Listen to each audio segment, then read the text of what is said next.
Jean-Baptiste Le Couperin. Toplo sonce je sijalo tja v kajžo sred Bordoja.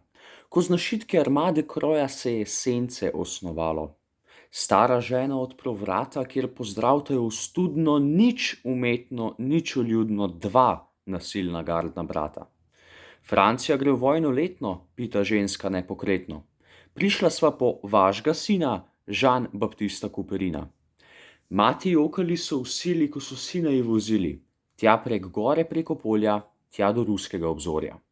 Bil fantič je v prvem redu, ko so stopali po snegu, bil vojščak je prvih lin, Jean-Baptiste Le Couperin.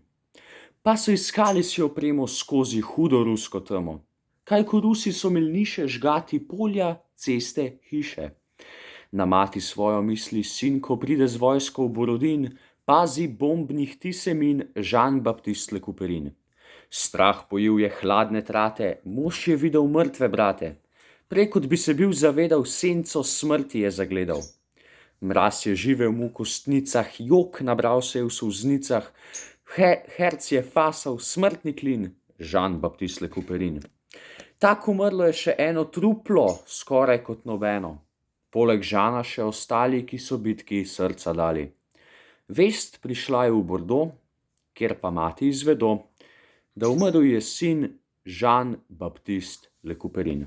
Hvala lepa.